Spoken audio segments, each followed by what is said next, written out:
And Jesus said this after the Jews complained that he healed a man on the Sabbath. So to them, they brought the guy in, first of all, to test Jesus to see whether or not he would heal him, because they thought if Jesus did that, it was a work, and that was breaking the Sabbath. And so Jesus does heal him. And they're like, well, look, you just broke the law. You know, how can you do this? Clearly, you're not from God.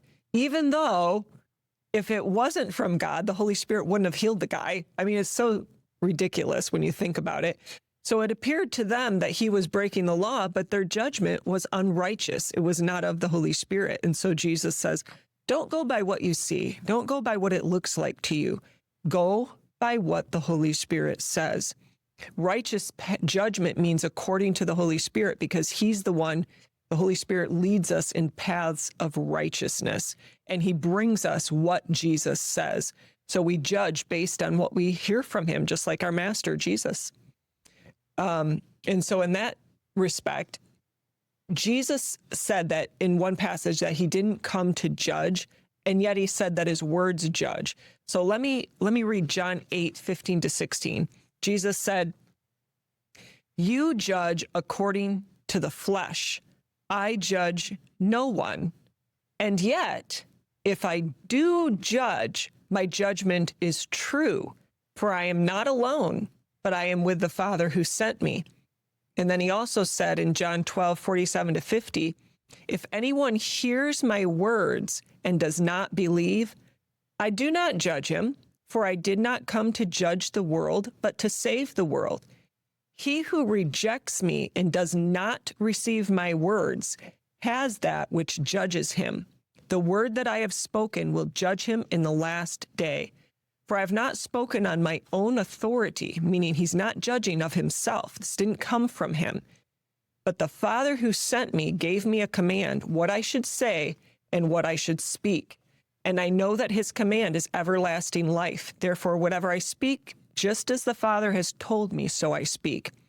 So in other words, Jesus came to save us and not condemn us.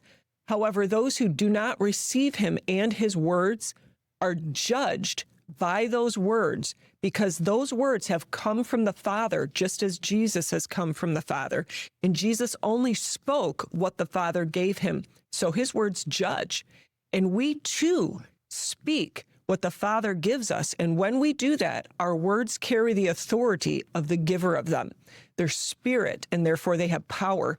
So like Jesus' words judge because he said his words are spirit and life. The power in the words is the Holy Spirit. This is why Jesus could say they're spirit and life. He's received them from the Father, their spirit.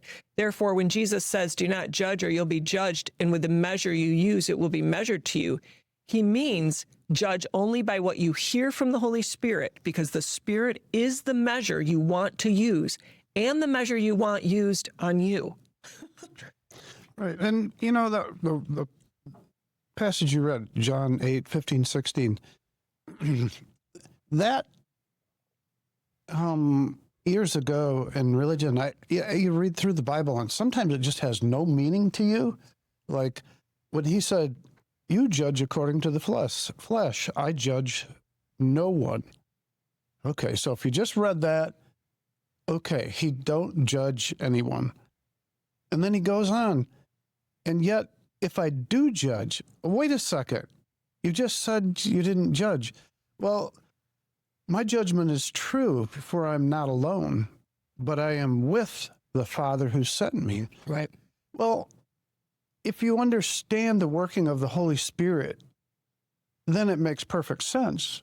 Mm-hmm. But without that, it's like, what in the world is he talking about? I don't judge, but if I do, you know, it's like, it just doesn't make sense. But if you understand that he's not doing it of himself, it's not exactly when he said in John 5, I can do nothing of myself. He's basically reiterating that here in the context of judgment. I don't do this, but if I do judge something, I do it by the Holy Spirit. That's basically the right. idea. So. And he's also saying in that passage, where he says, for I'm not alone, but I'm with the Father who sent me. Yes. That's the reason, because what he speaks comes from the Father. So his words will judge. So he said, I'm not, you judge according to the flesh, I judge no one, meaning I'm not taking a judgment from myself. Everything I'm getting comes from the Father. And we're his disciples. That means everything we do also comes from the Father. That's why you listen and you speak what you hear. You listen and you do what you see or hear the Holy Spirit say, because then it all comes from the Father. It doesn't come from yourself. And just like we said, the power is in the Holy Spirit. He's the power of God. So when it's his words, those words are spirit and life. Man, they're powerful. There's a judgment that will come. And depending on your level of authority, I mean, we all have all authority in heaven and on earth, of course, but there's authority within the church too.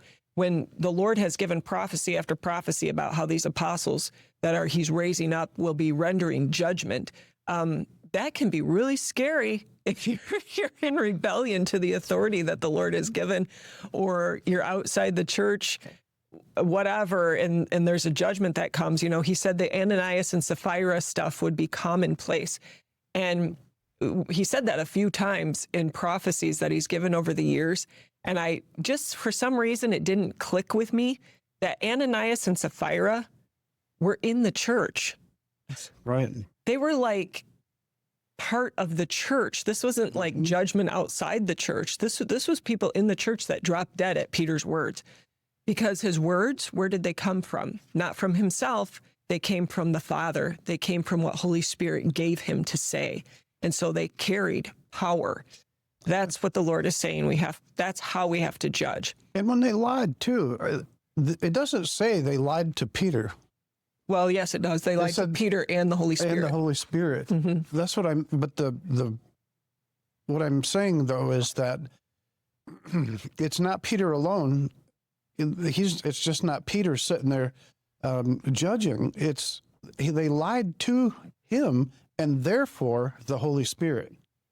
It's when you're opposing or lying to or something, one of God's chosen, you're lying or opposing him. And so it's a serious deal. Welcome to Destiny Road, where we're committed to making a real difference in the fight against human trafficking. We proudly partner with organizations that rescue survivors and provide them with dignified employment opportunities, and also support these brave individuals on their journey to healing. Our curated collection features crafted items from around the world, handmade jewelry, leather purses, bags, coffee and tea. We also offer books by authors Tiffany and Kirk. You can find their books through Amazon by searching for Tiffany Root. Thank you for joining us in this important mission. Visit us online at destinyroadstore.com.